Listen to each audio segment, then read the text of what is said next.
cari apa yang terbaik buat masyarakatnya. Nah, tetapi ulama-ulama kita semuanya pada aktif di politik. Meskipun dia mengatakan, NU tidak berpolitik, Muhammadiyah tidak berpolitik, tapi apa dong namanya?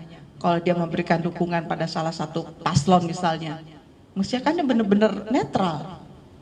Jangan melakukan paling tidak buat saya bagaimana kamu memberikan ketentraman kepada masyarakat. Kamu boleh memilih tapi caranya memilih seperti ini. Kalau orang berbeda pandangan politik boleh, tapi nggak boleh saling membuat fitnah. Tidak boleh menebar hoax ya. Tidak boleh menebar janji-janji palsu. Tidak boleh berbohong. Kan mestinya kan begitu dia.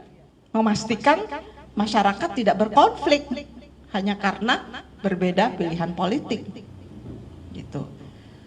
Nah, dalam demokrasi ada perwalian, ada perwakilan, tapi dalam demokrasi ini yang paling pentingnya ada nilai-nilai keadaban. Ini yang paling banyak disoroti. 2 tahun yang lalu kebetulan saya masuk dalam penyusunan Indeks Demokrasi Indonesia. Kita menulis hasil laporan indeks kita, demokrasi di Indonesia adalah demokrasi minus nilai-nilai keadaban. Ya karena demokrasinya udah tidak mengenal nilai sama sekali. Kalau nggak setuju, udah bukan hanya main hantam, main membunuh karakter ya. Ini kan kejam. Jadi dalam demokrasi tetap ada nilai-nilai keadaban. Kalau kamu mau menang, lakukan dengan cara-cara yang adil. Nggak boleh cheating, nggak boleh menyogok, nggak boleh menyuap.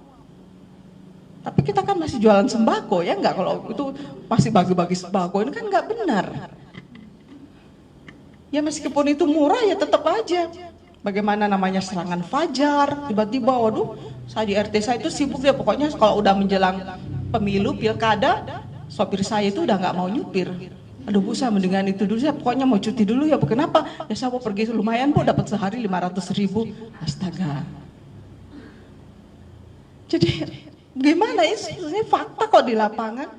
Ya bagaimana menghilangkan demokrasi kita dari unsur-unsur penggunaan penggunaan cara-cara yang tidak bermoral seperti itu. Karena itulah intinya Islam juga sama aja menurut saya. Bahwa ketika kamu menegakkan prinsip syura, oke lah kalau kamu maunya menegakkan prinsip syura, tapi dalam syura itu kan tidak ada manipulasi, tidak ada korupsi, tidak ada upaya-upaya yang melegalkan semua cara. Nah, ini yang sulit sekali diterapkan. Karena kalau kita melihat pada ayat yang pertama itu tadi ya, ayat tentang ini, mata buduna, ya udah ini aja tadi, mata buduna. Yang sebelumnya tadi. Nah, ini kan satu ini mengajarkan kepada kita bahwa wa iza hakamtum bainan nasi an tahkumu bil adl. Jadi kata kuncinya itu di sini, keadilan. Jadi demokrasi itu kata kuncinya adalah keadilan. Apa yang dimaksud dengan keadilan adalah semua orang mendapatkan sesuai dengan porsinya. Nggak boleh ada orang yang mendapatkan lebih banyak.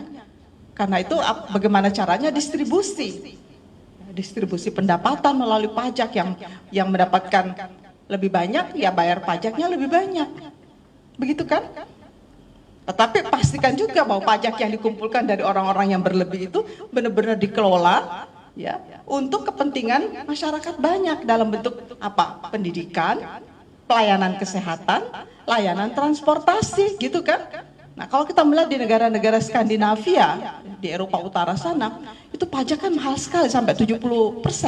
Jadi kalau kamu pendapatannya 10 juta, 7 juta itu kamu kembalikan ke negara.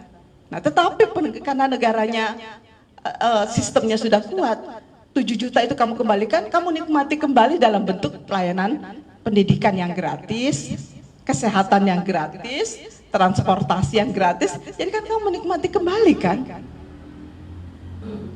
Dan semuanya mendapatkan, bukan hanya segelintir orang. Nah, bagaimana memastikan ya pelayanan publik itu terwujud dengan baik, ya kan? Sistem keadilan itu tadi semua orang mendapatkan hak yang sama. Tidak boleh ada orang yang diperlakukan diskriminatif untuk alasan apapun. Nah, ini yang buat saya dalam konteks demokrasi di Indonesia ini masih ada celah-celahnya yang seperti itu. Ya, karena itu ketika kita membuat indeks demokrasi Indonesia, 4 kebebasan ini belum terpenuhi dengan baik. Jadi kalau demokrasi itu adalah salah satu nilainya adalah nilai kebebasan. Kebebasan apa? Ada 4. Ini berdasarkan dari teorinya Rousseau ya. Kebebasan berkumpul. Semua orang boleh dong mendirikan organisasi, boleh berkumpul, berserikat, bikin perusahaan ya, berkumpul berserikat, berpendapat. Setiap orang boleh dong berbeda pendapat, menyatakan ekspresinya. Nah, beragama atau berkeyakinan.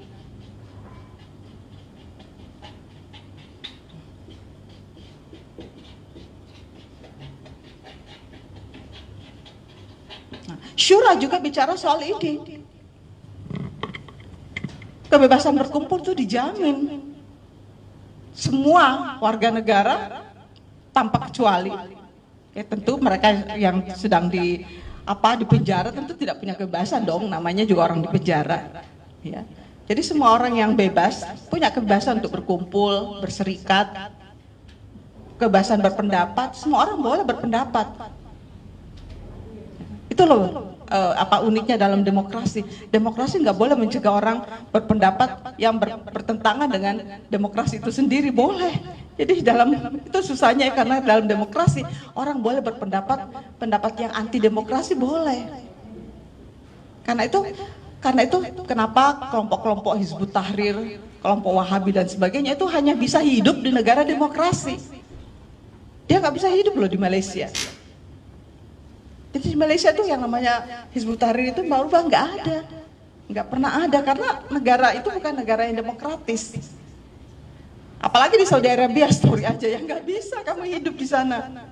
Jadi hidupnya tuh paling banyak tuh di negara-negara demokratis seperti di Jerman, di Australia, di Inggris. Jadi dia menggunakan prinsip demokrasi untuk mengembangkan pandangan-pandangan yang tidak demokratis. Itu juga menarik loh dalam demokrasi. Karena sebagai orang yang demokratis, kamu nggak boleh melarang orang yang tidak demokratis. Ini susahnya. Jadi menjadi orang yang demokrasi itu adalah orang yang sangat bijak. Kita nggak bisa melarang ya. Memang semua orang boleh berpendapat. Nah, setelah Soeharto meninggal, ya Orde Baru kolaps. Setelah 32 tahun berkuasa, barulah kelompok-kelompok ini muncul semua. Kalau dulu di zaman Soeharto kamu menyatakan ini, wow, udah hilang kamu besok. Nggak di penjara lagi Mbak, udah hilang. Kalau penjara masih bisa ditengokin. Nah, atas nama demokrasi mereka menggunakan space demokrasi kita dengan senyaman-nyamannya. Padahal kalau bukan andai kata kita masih menerapkan sistem seperti otoriter zaman Soeharto, dia nggak bisa hidup kelompok-kelompok ini.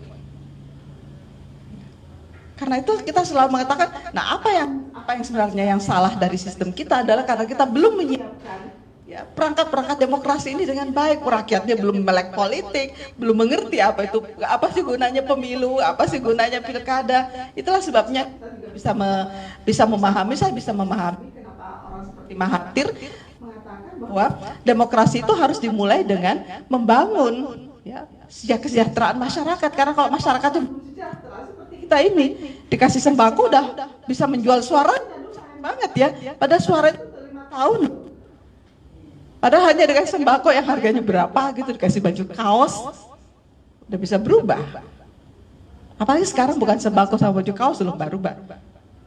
Amplop 1 juta satu ini ya, sudah saya dengar udah di mana-mana nih, saya wah udah galau ini. Ya.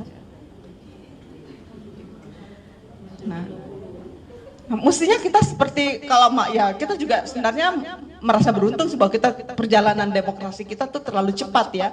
Nah, kalau di Malaysia enggak, dia tahan.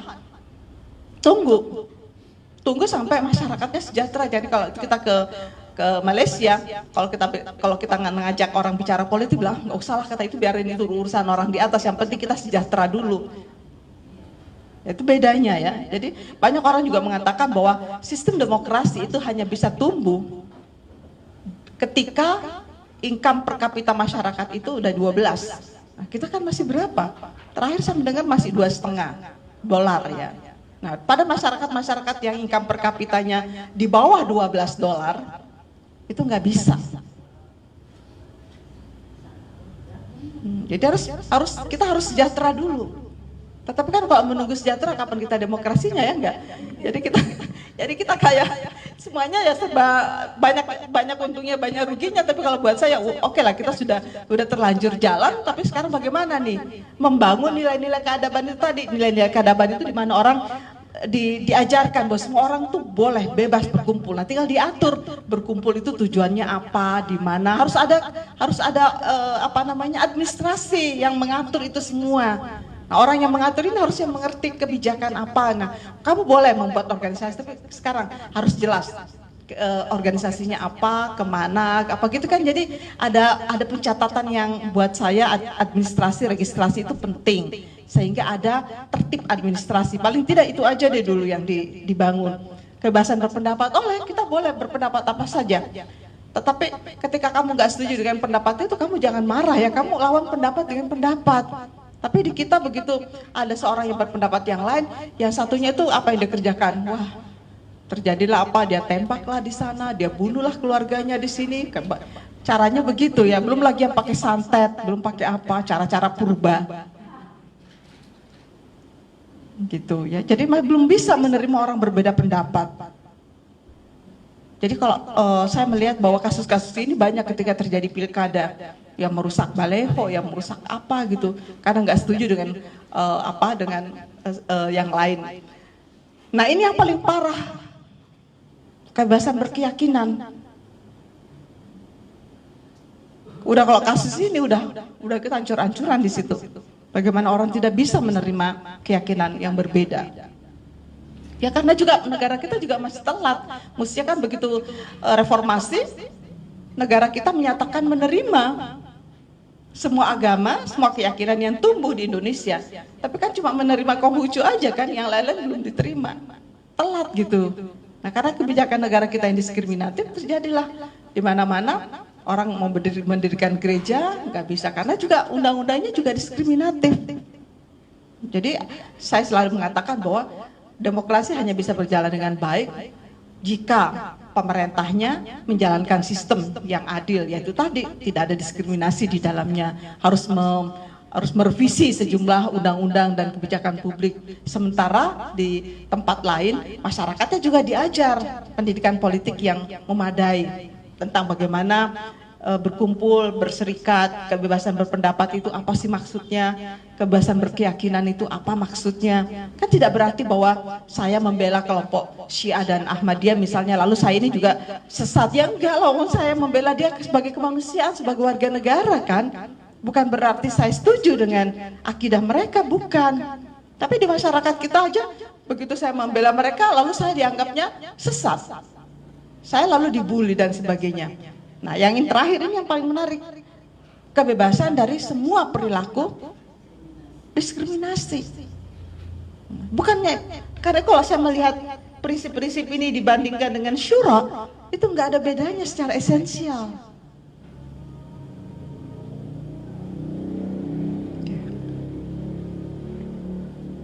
Jadi secara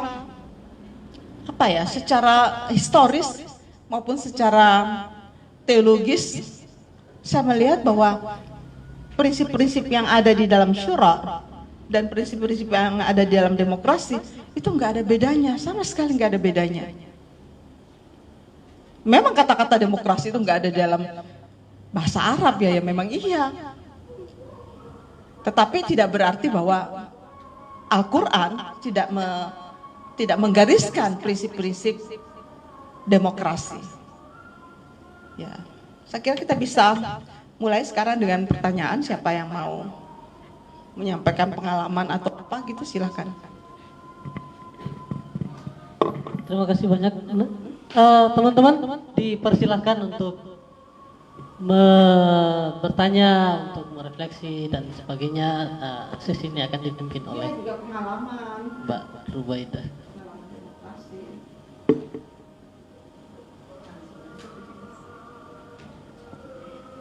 Ya, bagaimana? Sangat menarik dan ternyata bahasanya sangat luas ya.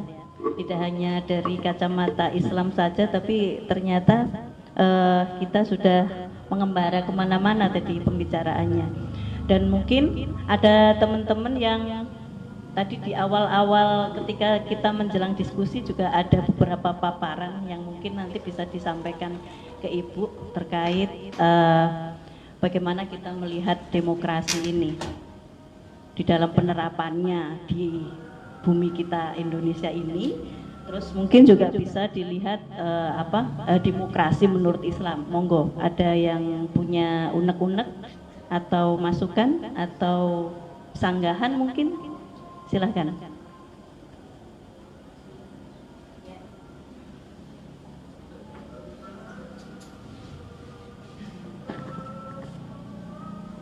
Terima kasih untuk kesempatannya. Saya Adinda.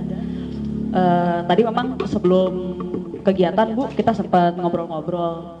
Ada satu hal yang saya coba tanya ke Mbak Ruby tadi. Kan sekarang kita juga mau lagi pemilu nih Bu. Sekarang ini masyarakat bukan hanya mempermasalahkan pemimpin kita Islam atau enggak, tapi mereka mempermasalahkan seberapa Islam pemimpin kita. Jadi itu yang sering kita dengar di TV kan Bu, kayak adu sholat Jumat di mana atau apa gitu. Jadi rupanya sekarang udah nggak cukup hanya tahu oh orang ini beragama Islam, tapi sampai sejauh mana keislamannya mereka gitu. Tadi kan salah satu ayat di sini juga ada tentang apa, pemimpinnya harus memenuhi syarat dulu Bu.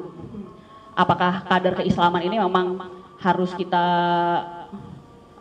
benar-benar kita amati gitu Bu, untuk calon pemimpin kita, atau cukup dengan nilai-nilai yang tadi syaratnya itu Bu, harus adil, harus amanah dan yang lainnya. Makasih Bu. Iya, yang lain silakan. Mau menjawab itu silakan, mau komentar itu silakan. Apakah benar harus diperiksa sholat Jumatnya?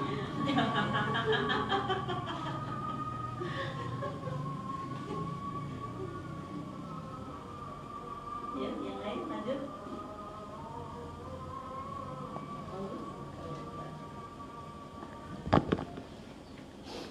Ya, Bismillahirrahmanirrahim. Yang dipaparkan Prof. Musdah tadi benar kata Mbak Ruby sih, banyak sekali ya. Jadi seperti kita membuka banyak lembaran kamus sejarah. Kalau tadi dikatakan bahwa abad ke-7 ya Prof, itu Abu Bakar mulai menjadi Khulafa Rasyidin pasca meninggalnya Rasulullah, pasca wafatnya Rasulullah. Artinya di Indonesia ini di abad ke-7 itu sebenarnya sudah masuk juga agama Islam itu di Barus. Kalau sekarang mungkin di daerah sekitar Aceh mungkin. Nah, ketika artinya setidaknya dari entitas orang-orang yang mendiami bumi Indonesia ini dulunya sudah tersentuh oleh agama Islam. Lalu kemudian pada masa dinasti Utsmaniyah tadi yang berakhir 1924 itu juga kalau saya tidak salah di tahun 1549 itu juga di wilayah Jawa termasuk Jakarta, Batavia itu juga sudah ada kerajaan-kerajaan yang menurut saya juga mengadopsi pola kedinastian itu, karena ratunya itu adalah anak-anak dari para penguasa, tidak dari luar kesultanan atau kerajaan. Tidak ada pemilihan ya? Iya.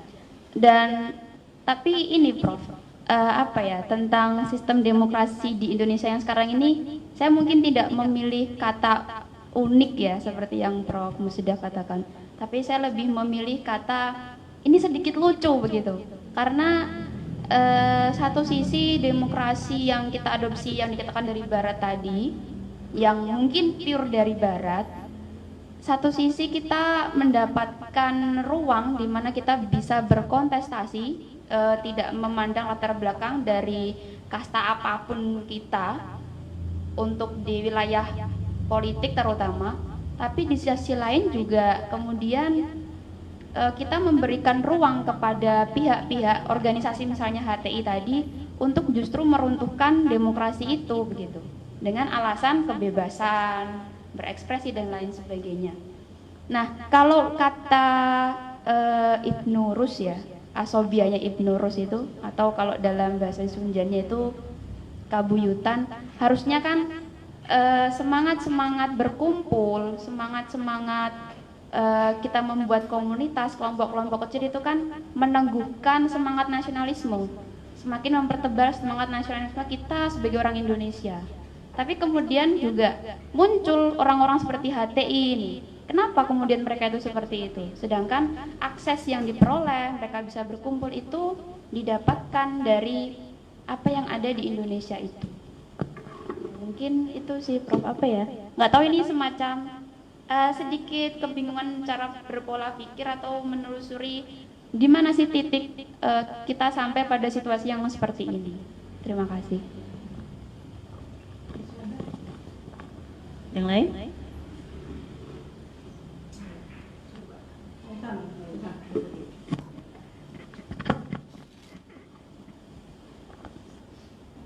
Bismillahirrahmanirrahim. Assalamualaikum warahmatullahi wabarakatuh. Terima kasih Prof, tadi sudah dijelaskan tentang demokrasi. Memang tadi menyebut HTI, saya sendiri memang saya nggak paham HTI itu apa. Cuman karena kita lihat di di berita-berita aja. Cuman kalau ini spontan aja sih saya berpikir barusan, kalau memang HTI itu dilarang di Indonesia, memang saya nggak tahu apa konsep HTI itu, saya belum pahamin dan memang saya nggak pernah mempelajarin apa itu mereka gitu ya. Karena kalau saya lihat di sini kan demokrasi itu adalah kebebasan, kebebasan itu dia bisa berkumpul, dia bisa berpendapat, dia bisa berkeyakinan, selanjutnya diskriminasi gitu ya. Yang saya pahamin dari berita, dari apa kan mereka itu berkumpul, ya mereka berpendapat sesuai pemahaman mereka, bahwa memang mereka pengen, ini kalau nggak salah saya paham Prof, karena memang sekali lagi saya nggak paham apa konsep yang sesungguhnya mereka. Kenapa mereka memang tidak boleh berkumpul, kenapa mereka tidak boleh berpendapat, kenapa mereka tidak boleh berkeyakinan di Indonesia ini gitu ya. Mungkin itu yang saya nggak paham kali Pak.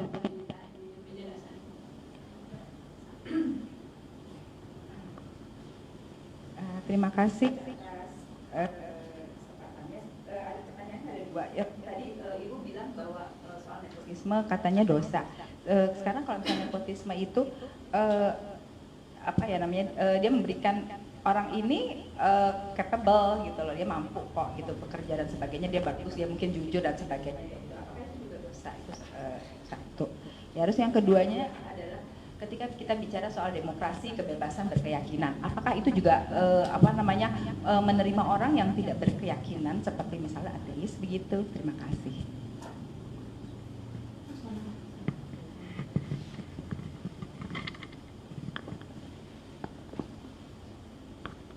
Baik, kalau saya ada sedikit mau sharing atau mungkin bertanya juga ke Bu Musda. Intinya untuk pilpres yang kita akan hadapi sekarang, juga terkait dengan pilkada-pilkada yang kemarin.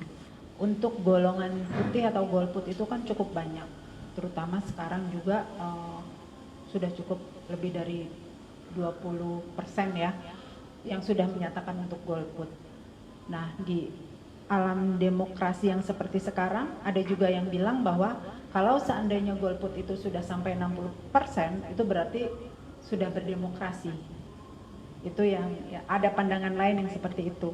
Nah, saya mau bertanya apakah juga pada tahun-tahun di zaman Nabi tentang golongan putih ada juga mungkin yang tidak sepakat dengan Nabi dan menjadi golput gitu ya. Pada satu pemilihan misalnya itu juga ada. Dan apakah juga jumlahnya banyak? Yang pernah saya tahu seperti apa? Akhirnya saya mencari karena teman saya ngotot untuk golput gitu. Jadi saya coba cari apa semacam ininya. Ada bilangnya begini, tinggalkanlah apa-apa yang meragukanmu kepada sesuatu yang tidak meragukanmu. Nah, saya akhirnya pakai itu aja, bahwa kamu harus ya sedikit saja yakin untuk tidak golput gitu. Itu pertanyaan saya. Oke, terima kasih.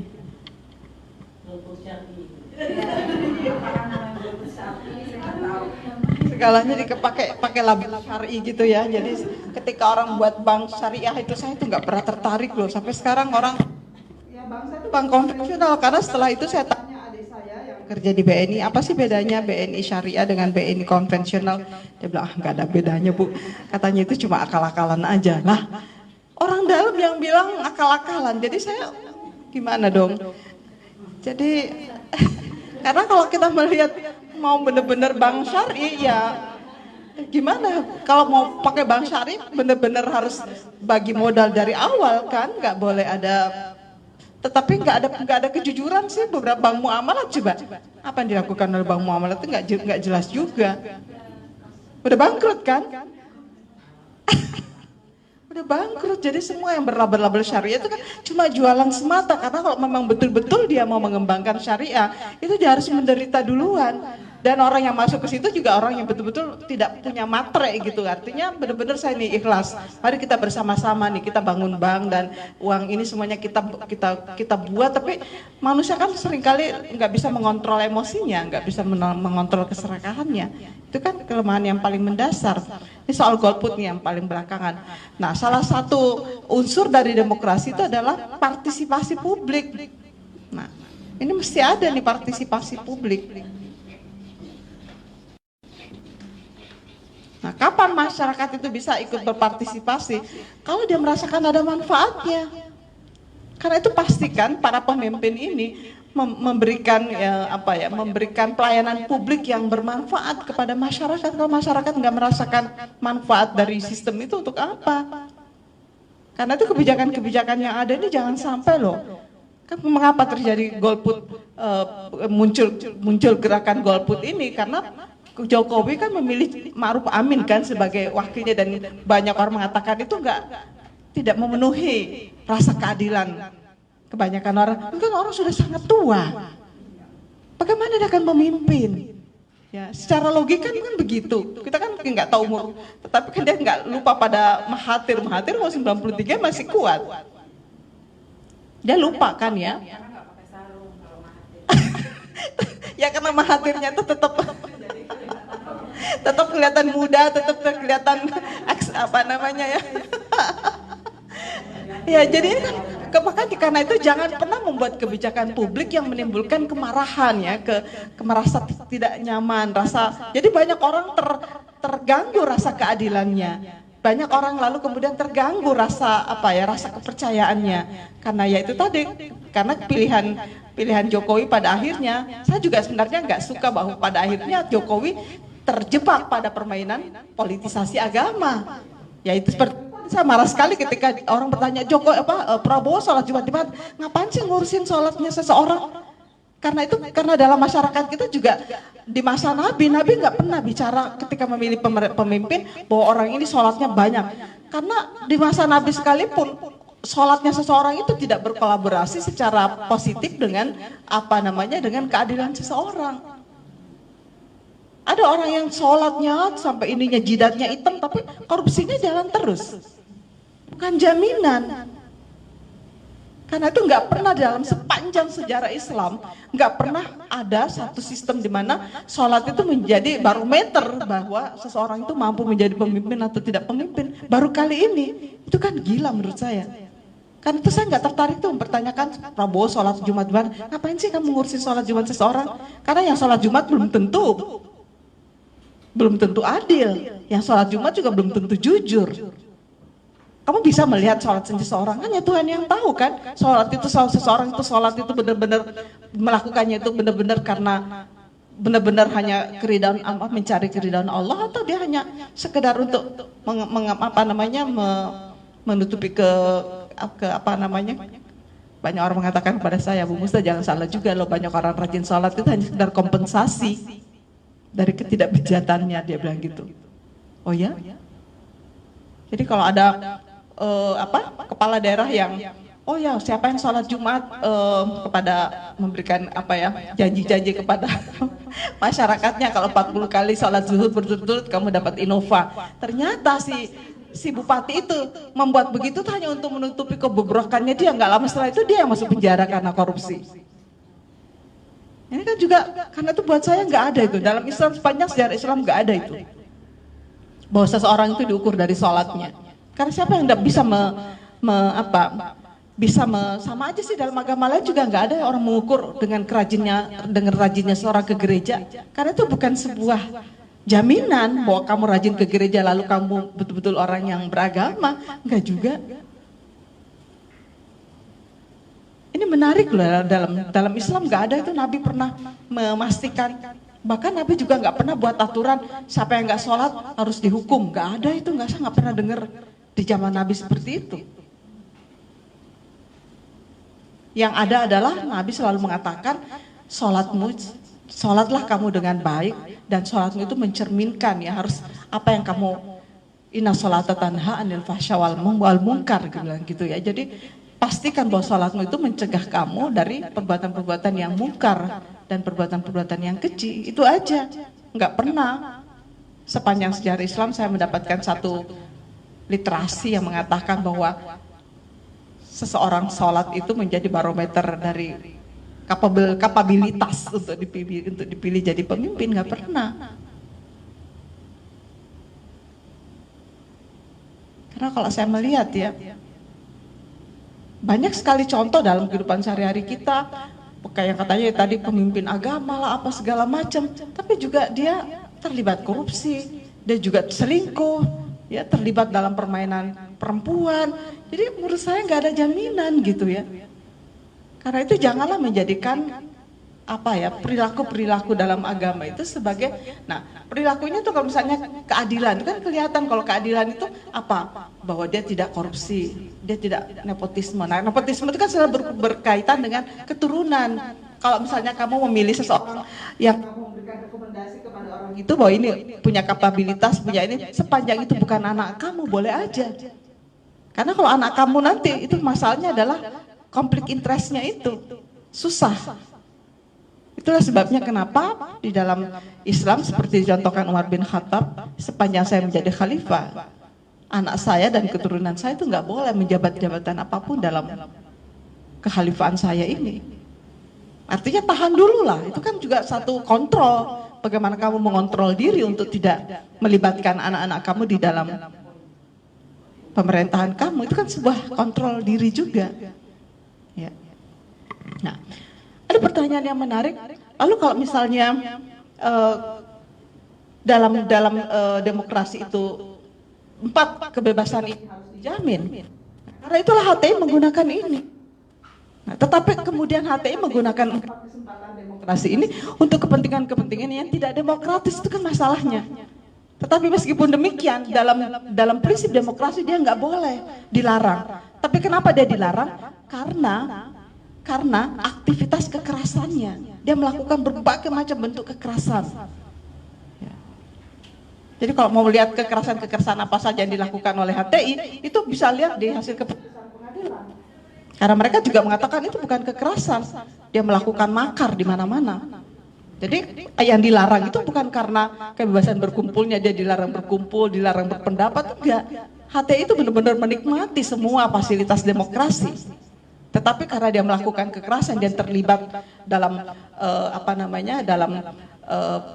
berbagai aksi-aksi terorisme di Indonesia, itu terungkap semua belakangan. Ya, meskipun itu nggak dipublis secara luas di masyarakat kita. Kepolisian kita punya data-data yang sangat akurat mengenai keterlibatan HTI dengan sejumlah kasus-kasus kekerasan di Indonesia.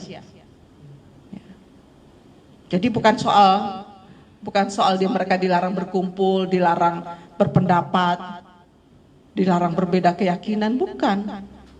Ya, tetapi sepenuhnya adalah karena kasus-kasus kekerasan yang ditimbulkan. Dan tentu saja kalau kekerasan itu kan kriminal ya, nggak boleh siapapun nggak bisa. Karena itu pemerintah, polisi terutama harus tegas. Siapapun yang melakukan kekerasan, karena itu kan mengganggu ketertiban, mengganggu keselamatan warga.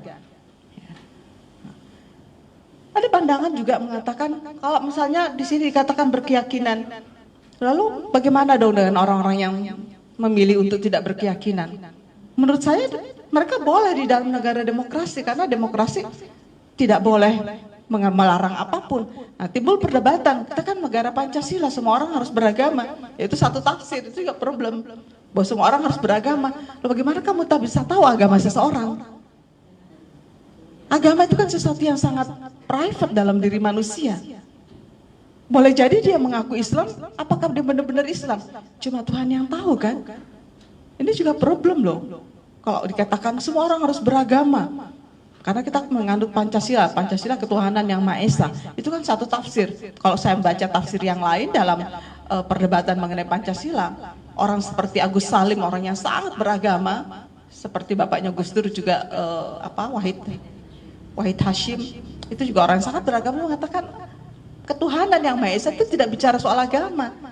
Itu bicara tentang nilai-nilai ketuhanan. Sebenarnya kalau saya ketemu dengan orang-orang yang mengaku diri ateis, itu sebenarnya dia berketuhanan, punya spiritualitas di dalam dirinya. Cuma kelompok-kelompok itu nggak suka dengan agama-agama formal. Dia benci, kenapa? Dia mengatakan agama formal itu kan sudah ditunggangi untuk kepentingan material ya, bukan lagi kepentingan spiritual yang utuh. Jadi dia nggak suka dengan Islam, nggak suka dengan Kristen. Pokoknya semua yang punya nama agama itu, buat dia agama itu nggak punya nama.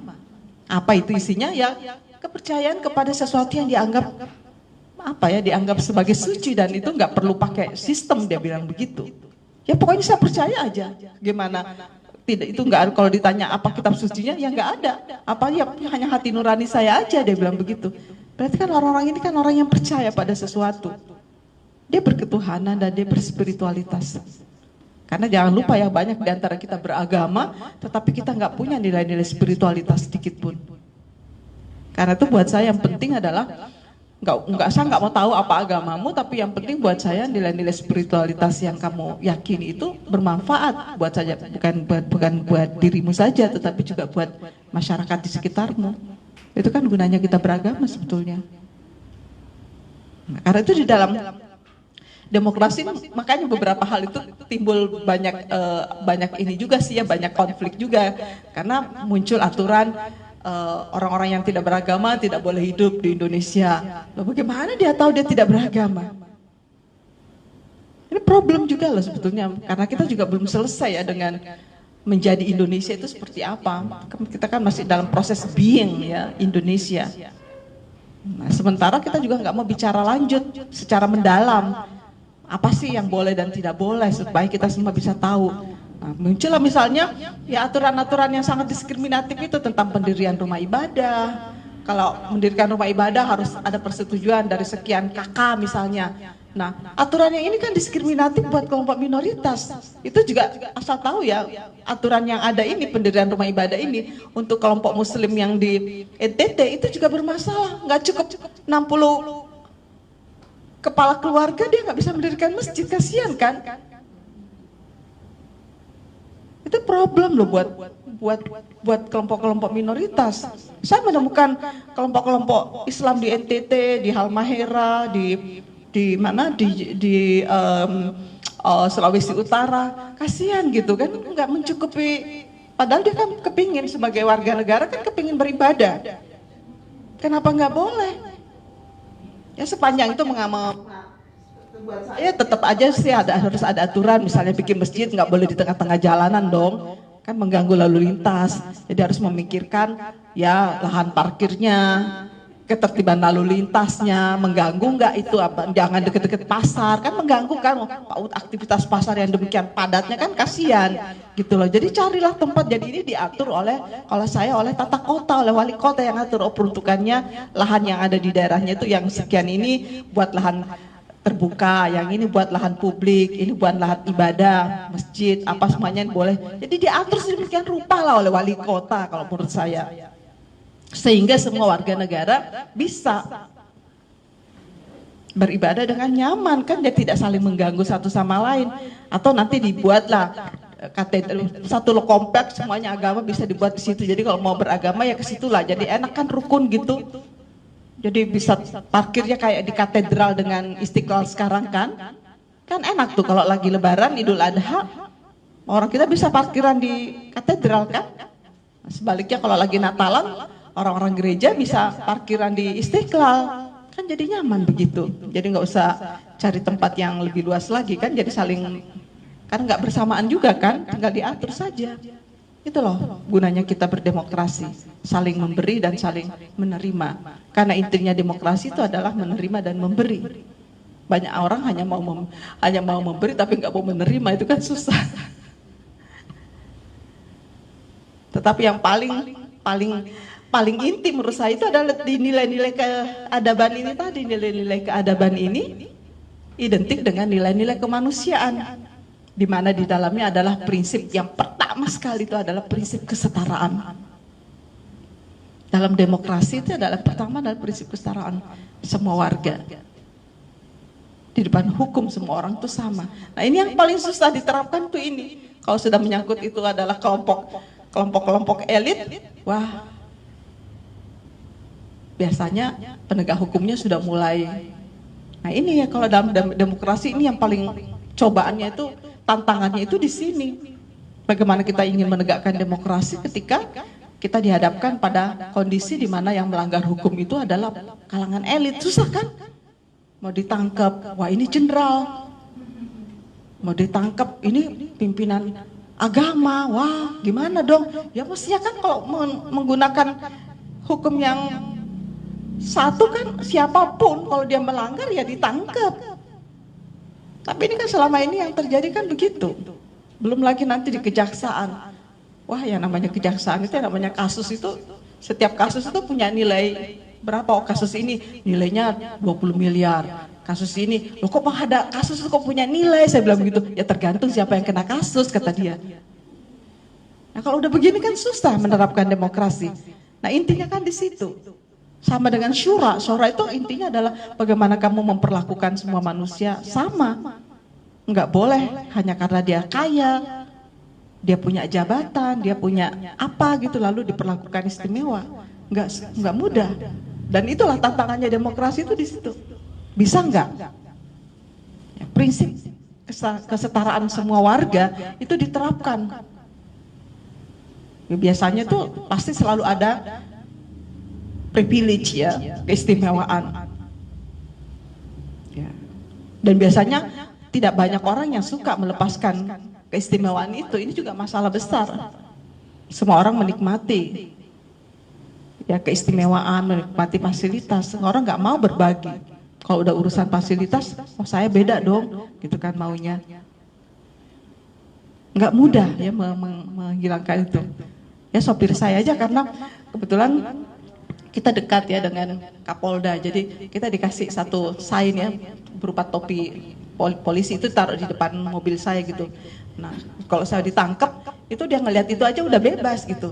Nah karena mentang-mentang begitu sopir saya itu orangnya suka melanggar gitu, berani dia. Dan kan gampang Bu, nanti kan lo bukan karena kamu punya privilege lalu kamu melanggar, bukan itu. Ini hanya digunakan ketika benar-benar darurat, dan itu pun kalau itu ya jangan deh. Tapi nggak apa-apa Bu katanya. Lo kamu kok. Nah sikap-sikap seperti itu loh. Jadi kalau punya semacam koneksi, punya apa lalu ya menganggap bahwa bisa melanggar aturan gitu kan. Ini sikap-sikap yang seperti ini yang menurut saya merusak ya tatanan demokrasi, karena banyak orang yang meminta keistimewaan. Sementara dalam demokrasi semua orang diperlakukan sama. Karena bukannya tadi intinya itu adalah government from people ya, to people and for people. Dari, untuk, dan kepada rakyat. Ada pertanyaan yang belum dijawab?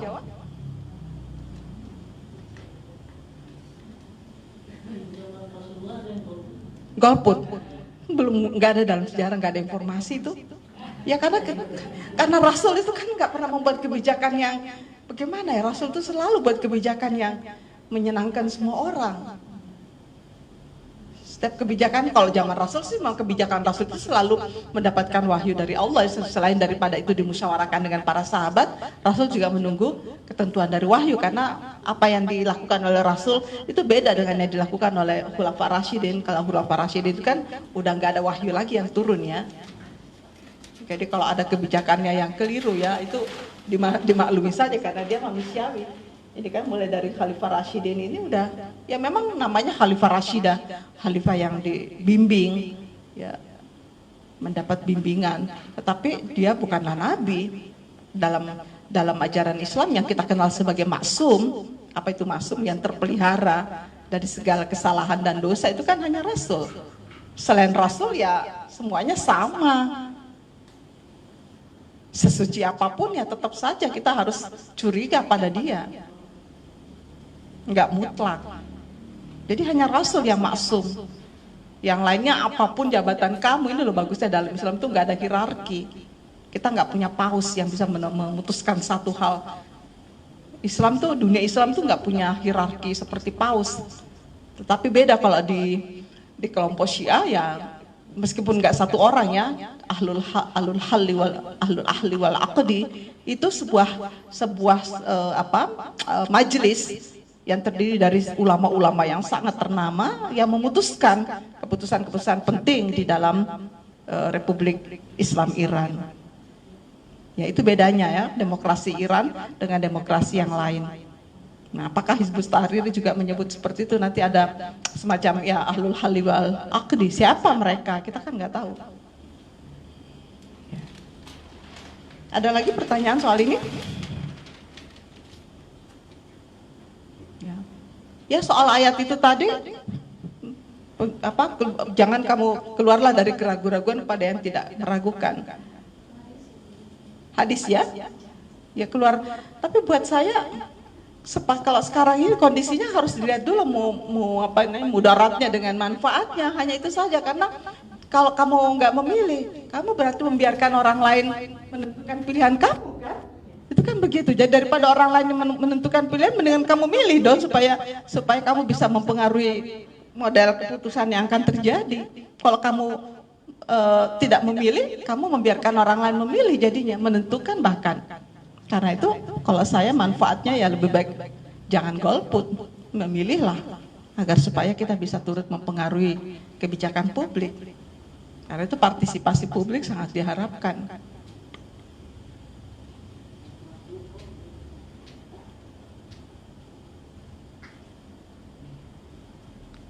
Ada yang lain?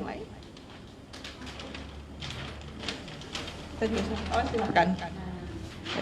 Ya, silakan ya, kita masih ada waktu 5 menit.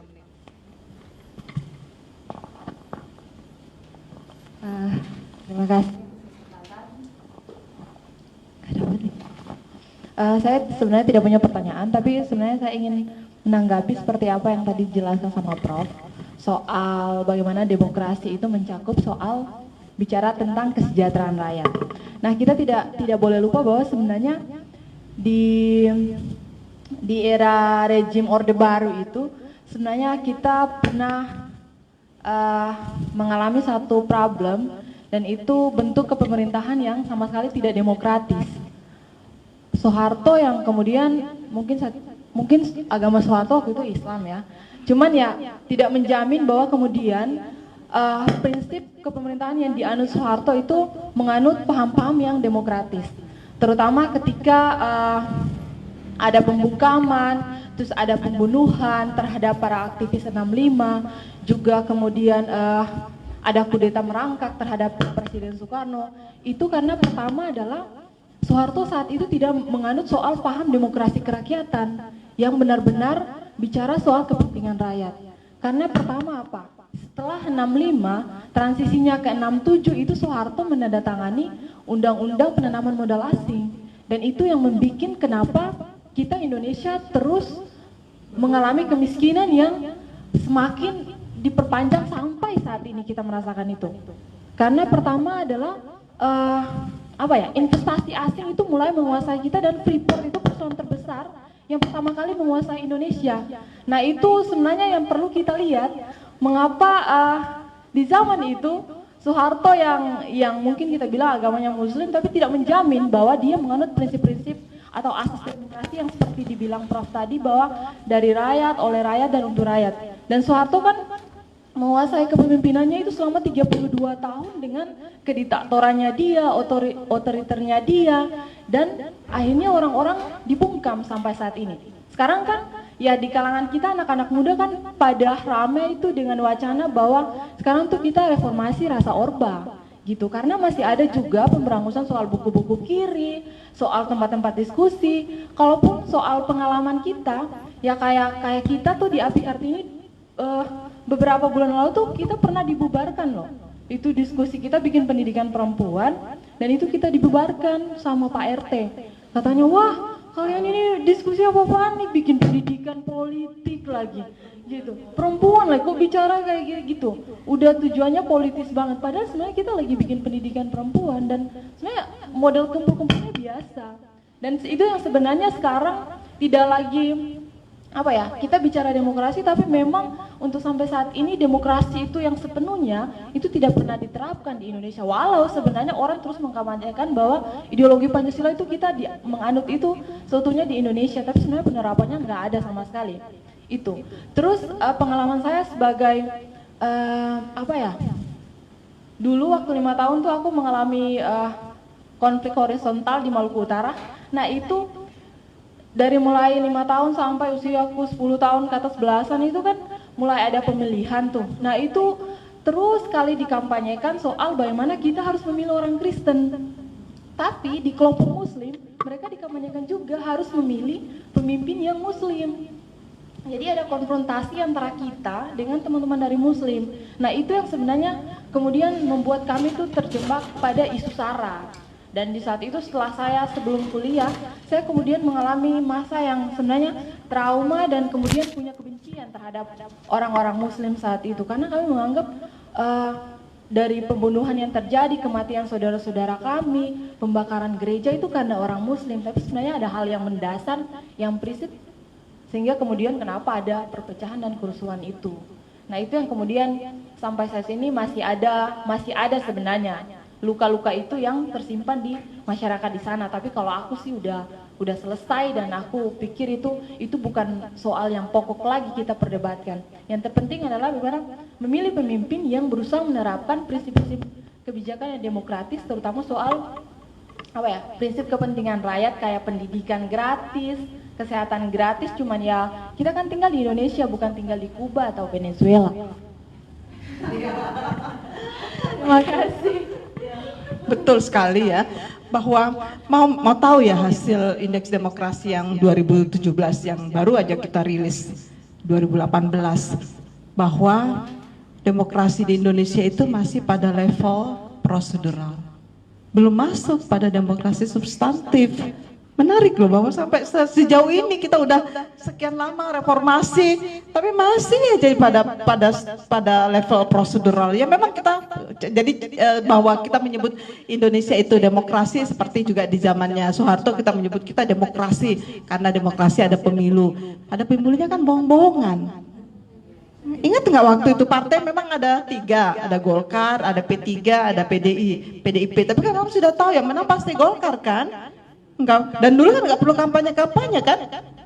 Karena orang sudah tahu siapa yang akan menang. Jadi semua serba pemalsuan dan pembohongan publik, dan kita juga nggak kritis waktu itu. Masyarakat juga dibungkam habis dengan sistem otoriternya Soeharto. Nah pertanyaannya, apa kita masih mau kembali kepada itu? Yang menjadi persoalan adalah karena kita semua mengalami apa yang disebut dengan amnesia politik. Kita lupa bahwa Soeharto itulah yang membuat pertama kali ya itu menerima investor asing.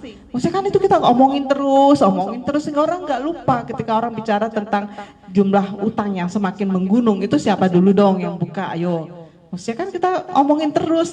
Ini juga di masa ini juga mestinya itu diomongkan terus gitu. Karena itu kita mengurangi hutang ini dengan cara-cara yang seperti Jokowi sudah melakukannya, itu sudah bagus, tetapi Jokowi juga kurang tegas. Ya memang kita sudah mengalami banyak progres dalam beberapa hal, tetapi juga beberapa hal yang prinsip itu belum disentuh sama sekali, terutama dalam bidang-bidang yang berkaitan dengan kebebasan beragama. Jokowi masih takut soal itu, belum berani menyentuh sama sekali. Ya alasannya ya kita kan harus punya prioritas ya. Saya kalau ketemu dengan orang-orang dekat Jokowi mengatakan nggak bisa dong sekaligus semuanya, kan banyak sekali problem yang kita hadapi ya satu persatu. Saya bilang ya nggak bisa kayak gitu juga, karena persoalan ini juga darurat gitu, nggak bisa kita biarkan ya. Jadi memang serba salah, tetapi buat saya mari kita berpikir positif, mendorong pemerintah untuk bisa menegakkan prinsip kebebasan, termasuk di dalamnya kebebasan beragama untuk semua warga negara tanpa kecuali, dan juga kebebasan buat semua kelompok-kelompok vulnerable people, kelompok-kelompok rentan di masyarakat. Ya kita nggak setuju pada LGBT misalnya, tapi kan mereka manusia juga, mereka warga negara juga, mereka boleh dong mendapatkan haknya untuk hidup, ya tidak dibully dan tidak dipersekusi sebagai warga negara dan sebagai manusia, boleh dong gitu. Dan disitulah perlindungan terhadap sesama manusia, dan itu juga dijamin dalam Islam. Nah, masalahnya adalah kalau kita mengatakan di zaman Soeharto, ya memang Soeharto sih memang kalau menurut saya bukan sekarang aja masih kita pada level demokrasi prosedural, apalagi di zaman Soeharto sama sekali kalau buat saya sih bukan demokrasi, itu adalah zaman otoriter, sama dengan zaman dinasti. Apa bedanya? Hanya Soeharto tidak menyebut aja anaknya sebagai pengganti, ya enggak, karena berbeda dengan sistem yang kita anut. Tetapi prinsip yang dia lakukan semuanya kan nepotisme, ya, korupsi berjalan sedemikian rupa, ya sampai kita menjadi sangat miskin sebagai negara. Ya, ingatnya begitu reformasi, Ibu Mega waktu itu, di zaman Ibu Mega karena zaman Gus Dur terlalu pendek, mengatakan kosong ya, sampai dia harus menjual Indosat dan sebagainya. Kita nggak punya kas, habis. Ternyata uangnya dilarikan ke Bank Swiss, mudah-mudahan yang sekarang ini bisa dikejar ya. Makanya sekarang ini pertaruhan betul-betul, karena pemerintah sekarang juga ingin membongkar ya semua harta yang dilarikan ke bank-bank di Swiss sana. Ya. Karena itu saya pikir yang kita lakukan sekarang adalah bagaimana kita mendorong dua hal. Mendorong pendidikan politik buat masyarakat, untuk seluruh masyarakat tanpa kecuali, terutama kelompok perempuan. Apa yang API Kartini lakukan itu sudah sangat luar biasa. Tinggal bagaimana mereformasi Pak RT-nya. Karena Pak RT-nya seperti itu gimana dong ya? Pak RT mesti datang dong ke sana rame-rame. Pak RT tahu nggak? Sekarang ini udah zaman reformasi di mana demokrasi, seluruh warga negara itu punya hak yang sama, laki dan perempuan sama kok. Perempuan bicara politik kok nggak boleh sih? Kan warga negara juga. Lah Pak RT ini harus direformasi benar ya menurut saya. Nah itu pertama yang harus kita lakukan adalah yaitu tadi pendidikan politik secara menyeluruh. Anak-anak kita harus diajarkan apa itu politik, mengapa kita penting memilih, mengapa kita penting pilkada. Apa tugasnya Pak RT itu, tugasnya apa? Tugasnya dia melayani, kasih tahu semua orang di sekitar situ. Kalau dia nggak melakukan pelayanan publik, nggak usah jadi RT. Sekarang banyak loh orang mau jadi RT karena sudah ada gajinya, dulu nggak mau. Nah, sekarang kasih tahu masyarakat kita harus dimelekkan bahwa menjadi RT itu adalah menjadi pelayan. Kamu mau nggak jadi pelayan? Punya waktu nggak? Lalu punya waktu atau selain punya waktu, punya hati nggak untuk melayani? Karena gak semua orang punya hati untuk melayani loh. Kalau orang punya emosional dan sebagainya, ya nggak bisa dong kamu melayani. Jangan jadi RT. Kamu mau nggak diganggu jam-jam tidurnya? Karena pelayanan publik itu nggak mengenal waktu. Mesti dikasih tahu. Nah, pendidikan politik yang seperti ini sangat sederhana ini yang nggak ada di masyarakat kita. Kalau mau jadi RT apa? Tugasnya apa? Ingat ya, jadi RT itu jadi pelayan loh, pelayan publik. Mau nggak kamu? Jadi harus dibicarakan di awal. Sama sekarang memilih presiden, konkretnya apa? Kamu mau ngapain setelah kamu jadi presiden? Kita tanyain itu, bukan ditanya kamu sholat Jumat di mana. Nggak usah. Kamu kalau jadi presiden mau jadi apa? Apa yang kamu ingin layani kepada masyarakat? Karena kamu kan pelayan. Nah, karena itu kita melakukan advokasi dua arah. Advokasi kepada masyarakat supaya mereka melek politik, dan advokasi kepada penguasa. Apa yang kamu lakukan untuk melayani masyarakat? Karena bicara tentang kekuasaan itu bicara tentang pelayanan publik. Ini yang nggak banyak disampaikan kepada masyarakat kita. Pelayanan publik. Nah, pelayanan publik itu adalah bagaimana kamu melayani kehidupan kesejahteraan masyarakat supaya terpenuhi. Nah, kesejahteraan masyarakat itu paling tidak diukur dari dua bidang. Bidang pendidikan dan kesehatan. Ini loh. Jadi indikasi masyarakat sejahtera, pendidikannya bagaimana?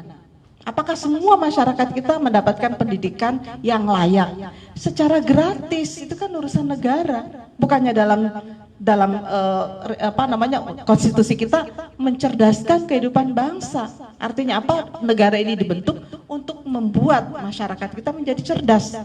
Melalui apa? Melalui pendidikan. Karena itu pendidikan menjadi indikator nomor 1. Ya. Apakah semua masyarakat kita memperoleh pendidikan yang layak dengan cara yang gratis, pendidikan yang bermutu dan berkualitas, bukan sekedar pendidikan aja loh.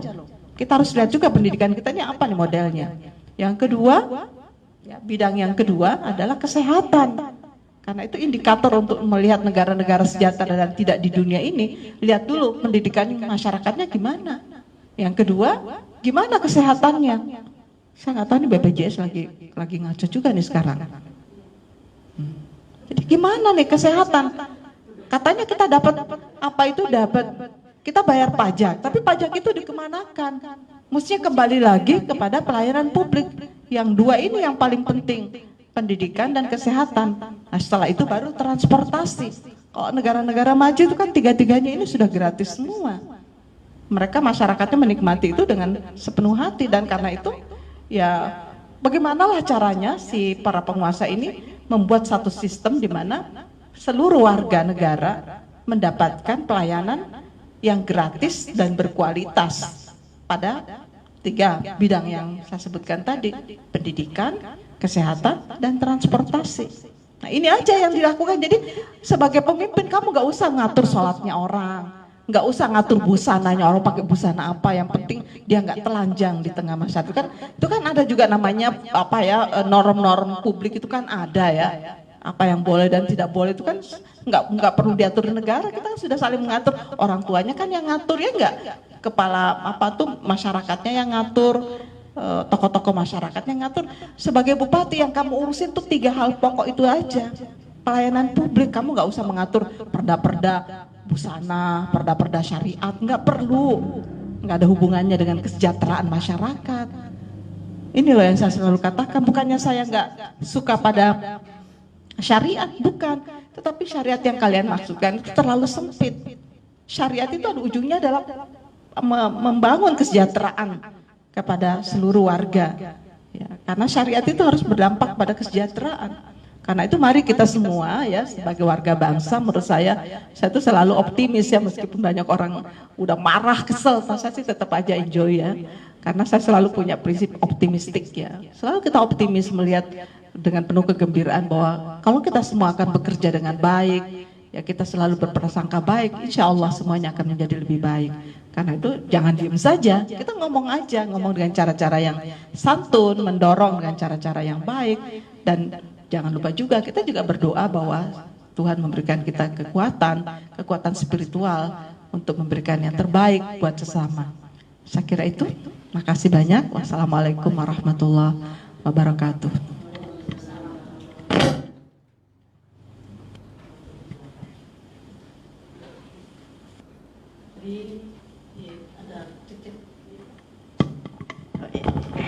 Ya.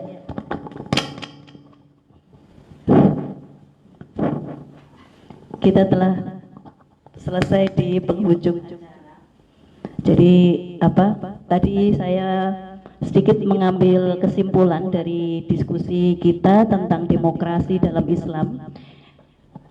Bu Musdah tadi sedikit memberi kesimpulan bahwa secara historis dan teologis prinsip-prinsip yang ada di dalam Islam, yaitu syuro atau musyawarah, itu tidak berbeda dengan demokrasi.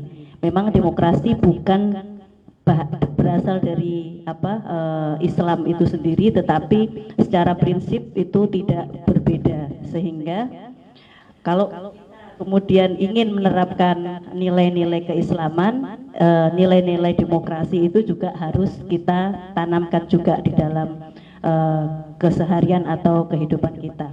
Demikian, semoga diskusi kita kali ini membawa manfaat yang sebesar-besarnya bagi kita semua. Untuk pertemuan kita di bulan Maret, karena ada keperluan Bu Musdah, ada acara keluar, kemarin diusulkan pertemuan di bulan Maret itu tanggal 24 Maret. Nah, jadi teman-teman tolong ya mengolongi jadwalnya, kita tidak lagi